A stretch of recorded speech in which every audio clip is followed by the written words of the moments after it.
నమస్కారమ్మా.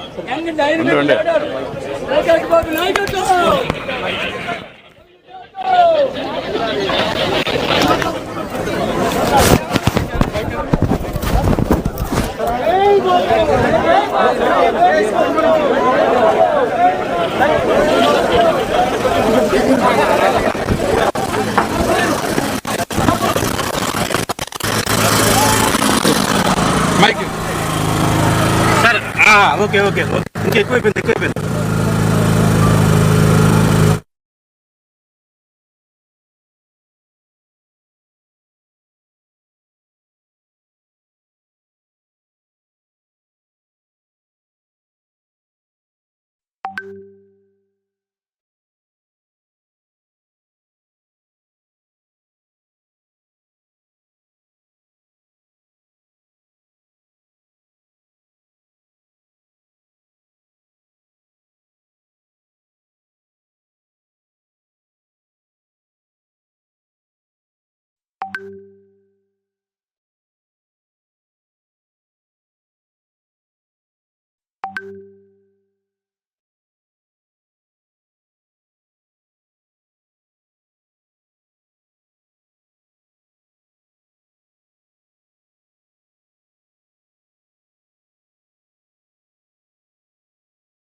Thank you.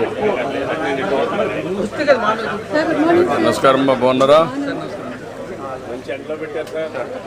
ఎండే కదా, చల్లబడతాం కూడా ఇంకా పడలేదు విశాఖపట్నంలో. మీరు ఎండ తగ్గించాలి, చెట్లు పెట్టాలి బాగా. చూద్దాం బ్రీఫ్గా.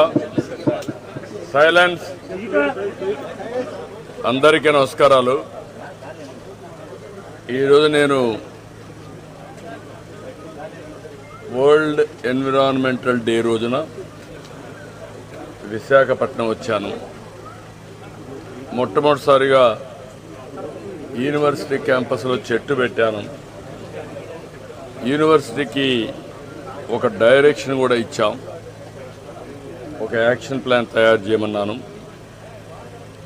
ఇందులో క్యాంపస్ ఒక ఆదర్శంగా తయారు చేయాలి, నెట్ జీరో కాన్సెప్ట్ తీసుకోవాలి, 100 సంవత్సరాల చరిత్ర కలిగిన యూనివర్సిటీ, ఒక హిస్టారికల్ యూనివర్సిటీ, నాలెడ్జ్ ఉండే యూనివర్సిటీ, ఎంతోమందిని బ్రహ్మాండమైన నాయకుల్ని తయారు చేశారు, రాజకీయ నాయకుల్ని, ఆంటర్ప్రెన్యూర్స్ని, అండర్స్ అకాడమిక్గా లీడర్స్ తయారు చేశారు.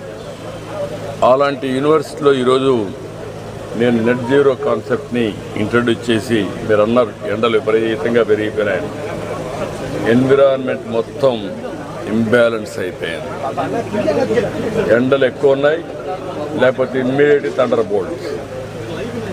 ఇది వాతావరణం యొక్క మార్పుల వల్ల ఇవన్నీ జరుగుతున్నాయి. దీనిపైన అందరం శ్రద్ధ పెట్టాల్సిన అవసరం ఉంది.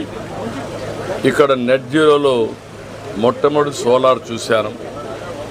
కరెంటు మనమే ఉత్పత్తి చేసుకోవాలి, చాలా అవకాశాలు ఉన్నాయి. ఇప్పుడు వీళ్ళు చేసింది చాలా, 1,16,235 KWH చేశారు. 5,18,000 రూపాయలు వీడు కొంత సేవింగ్ అవుతుంది. 100% ఇక్కడుండే ల్యాండ్ 450 ఎకరాలు ల్యాండ్ ఉంది. ఇందులో బిల్డింగ్ల పైన ఎక్కడెక్కడ పెట్టగలుగుతారో పెట్టి, చెట్లు పెట్టే ప్లేస్లో కాకుండా 100% యూనివర్సిటీకి కావాల్సిన కరెంటు వీళ్ళే ఉత్పత్తి చేసుకోవాలి. అవసరమైతే వీళ్ళు బయట ఇవ్వాలి, ఆ పరిస్థితి రావాలి. That is one principle. రెండో చెట్లు. మొత్తం క్యాంపస్ ఈరోజు తిరుమలలో మీరు చూస్తే 89.5% గ్రీనరీ ఉంది. దానివల్ల ఈరోజు అక్కడ పోతే ఒక మ్యాక్సిమం డిఫరెన్స్ కనపడుస్తుంది. ఎండలకు టెంపరేచర్ కానీ ఎండలు కానీ ఇవన్నీ కూడా చాలా డిఫరెన్స్ వస్తాయి. ఇక్కడ 100% దాజీ అని హైదరాబాద్లో బ్రహ్మాండంగా చేశారు, వారిని కూడా పెట్టుకున్నాం. ఇక్కడ బయోడైవర్సిటీ పార్క్ కింద యూనివర్సిటీ తయారు కావాలి. ప్రపంచంలో ఉండే చెట్లన్నీ తీసుకొచ్చి అవన్నీ పెట్టి పిల్లలకి ఇది ఒక ఎక్స్పీరియన్స్ సెంటర్ కావాలి, అది కూడా ఒక డైరెక్షన్ ఇచ్చాం. మూడోది solid waste management, circular economy. హాస్టల్లో ఉత్పత్తి చేసే వేస్ట్ కానీ కాలేజీలో ఉత్పత్తి చేసే వచ్చే వేస్ట్ కానీ ఇవన్నీ కూడా 3 రకాలుగా కన్వర్ట్ చేయాలి.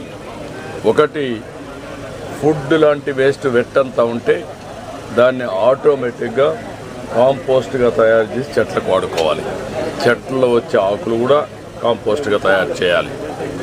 2, దాంట్లో వచ్చే వేస్ట్ అంతా కూడా ఒకవేళ అవసరమైతే బయోగ్యాస్ కూడా తయారు చేసుకోగలిగితే అది కూడా తయారు చేసుకుని కుకింగ్కి వాడుకుంటాం. మూడోది ఏదైతే రీసైక్లింగ్ మనకు పంపించేదంతా మేము ఎట్లా స్వచ్ఛ పదం కూడా పెట్టాం, దానికి ఇచ్చి రీసైక్లింగ్ పంపించాలి. మూడోది దేనికి పనికిరాని చెత్త ఇక్కడే ఎనర్జీ ప్లాంట్ పెట్టాం, వేస్ట్ ఎనర్జీ అక్కడే పంపించాలి. ఈ 3 కూడా పాలసీస్ వాళ్ళకి ఇచ్చాను. వేస్ట్ వాటర్ మేనేజ్మెంట్ ఎస్టీపీలు పెట్టాలి, నెట్ జీరో. ఎక్కడ కూడా ఒక్క డ్రాప్ ఆఫ్ వాటర్ ఇక్కడి నుంచి బయట పోవడానికి వీలు లేదు. అది కూడా ట్రీట్ చేసిన తర్వాత తాగే పరిస్థితి రావాలి. కనీసం తాగడానికి స్టిగ్మా ఉంటే కనీసం దాన్ని చెట్లకు వాడుకుని చెట్లకు పెట్టే పరిస్థితి రావాలి. అది కూడా క్లియర్గా చెప్పాం. ఫైనల్గా దీన్ని పిఎన్జి తీసుకురావాలి. పిఎన్జి వచ్చి గ్యాస్ పైపులో వచ్చే గ్యాస్ ద్వారా వంటలు చేయాలి, అవన్నిటి కూడా పెట్టాలి. ఎలక్ట్రికల్ స్టవ్స్ పెట్టుకోవాలి. ఏదైనా ఎలక్ట్రికల్ స్టవ్ కానప్పుడు పిఎన్జి గ్యాస్ ద్వారా వచ్చే పైపు ద్వారా వచ్చే గ్యాస్ ఇవన్నీ చేసి నేను ప్రొఫెసర్ గారిని కోరా, వైస్ ఛాన్సలర్ గారిని, కమిటీ ఆఫ్ ప్రొఫెసర్స్ ఎవరైతే ఎక్స్పర్ట్స్ ఉన్నారో నాలెడ్జ్ ఉంటుందో ఆ డిపార్ట్మెంట్ బట్టి వాళ్ళని పెట్టి మొత్తం దీనంతా కూడా ఇన్ హౌస్ నాలెడ్జ్ని అవుట్ సోర్సింగ్ ఏజెన్సీస్ని పెట్టుకుంటాం ఎడ్యుకేషన్ కోసం. వాళ్ళని పెట్టి వీళ్ళు చేపిస్తారు. ఈ 2 చేసిన తర్వాత యూనివర్సిటీ అనేది ఒక ఎక్స్పీరియన్స్ సెంటర్గా ఉండాలి. పిల్లలు ఇక్కడ బయోడైవర్సిటీ పార్క్ పెట్టాం, ఇక్కడికి వస్తే ఒక స్ట్రెస్ బరస్టర్ కింద ఉండాలి, ఒక అనుభవం కింద ఉండాలి. వాళ్ళు they have to love to study here. అలాంటి వాతావరణం క్రియేట్ చేయాల్సిన అవసరం ఉంది. స్టూడెంట్స్కి ఇది ఒక నాలెడ్జ్ అక్విజిషన్ హబ్గా కావాలి, నేర్చుకునే పరిస్థితి రావాలి.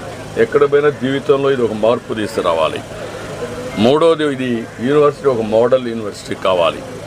4 ఏదైతే university all colleges affiliated colleges అన్నిటికీ వీళ్ళు గైడ్ చేయాలి.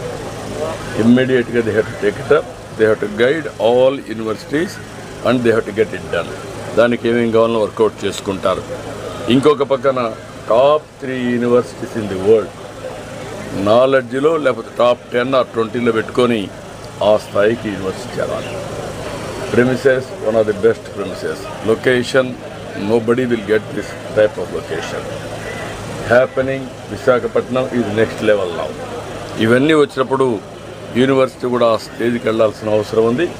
ఒక బ్లూ ప్రింట్ తయారు చేస్తారు. అవసరమైతే ప్రతి ఒక్క స్టూడెంట్ కూడా యాక్షన్ ప్లాన్లో భాగస్వాములు కావాలి. వాళ్ళకందరికీ ఇచ్చిన తర్వాత వాళ్ళు కూడా ఐడియాస్ ఇస్తే అవి కూడా తీసుకొని ఇంటిగ్రేట్ చేసి లెక్చరర్స్, ఆల్ స్టాఫ్, అదే సమయంలో స్టూడెంట్స్ అందరూ కలిసి దీన్ని తయారు చేస్తారు.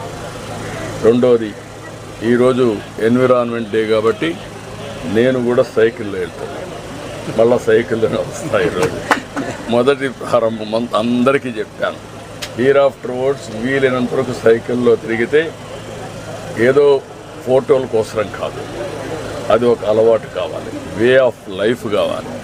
ఎలక్ట్రికల్ సైకిల్స్ వచ్చేసాయి. ఒకటి కొనుక్కుంటే ఓపిక ఉంటే పెడలింగ్, ఓపిక లేకపోతే ఎలక్ట్రికల్. రెండోది దీనివల్ల మీకు అడ్వాంటేజ్ ఏంటంటే ఎక్సర్సైజ్, ఫిట్నెస్ పర్ఫెక్ట్గా ఉంటుంది. ఇక్కడ విశాఖపట్నంలో కూడా